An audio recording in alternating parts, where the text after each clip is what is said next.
Panama. Hey there, Red. Big fan of the podcast. Been listening to it for the best part of 2013. You mean for the better part of 2013. And it's really an inspiration and a relief that there is angry people who react to shit like I do. You should come down to Panama. Oh, Jesus Christ. Well, what month can I go down there where I wouldn't just fucking asphyxiate from the heat? You're telling a redhead I should come down to the goddamn equator? And do what? Catch malaria? A big part of the population speaks English.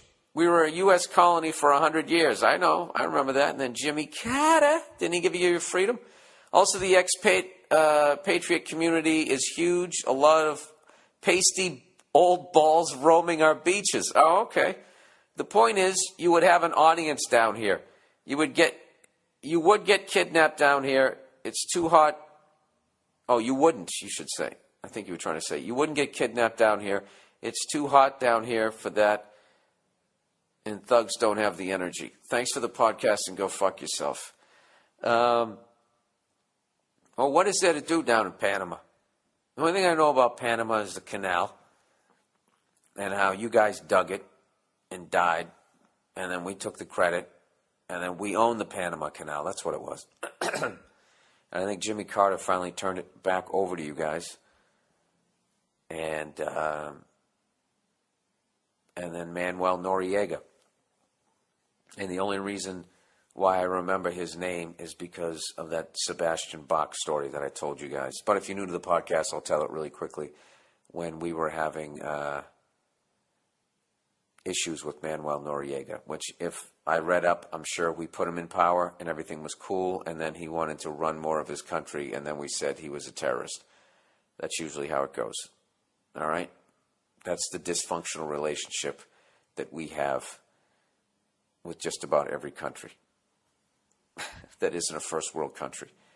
We're like that guy who keeps picking the psycho chick.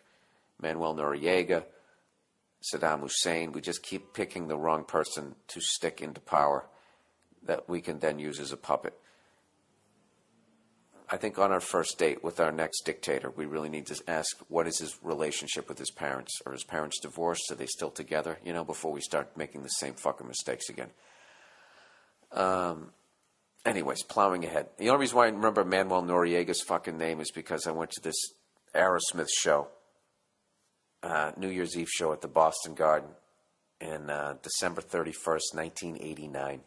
I was a convicted drunk driver. I wasn't convicted at that point, was I? Was I awaiting trial or my arraignment?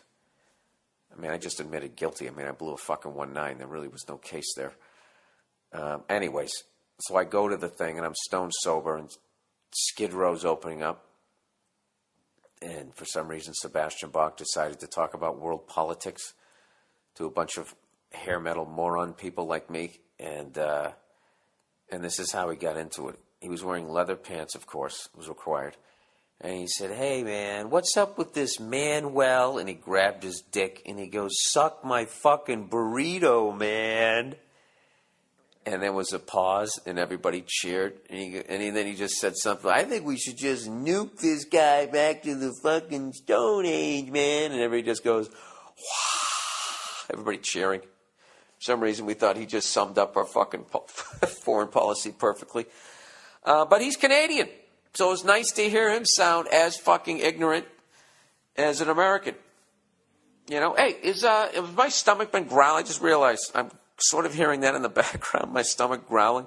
I got up early here. I got to do the podcast. What do you want from me? Go fuck yourselves. And by the way, I'm kind of shitting on America here. I'm not acting as if any other country would handle their position of power any better than we have. So fuck you and get off your high horse.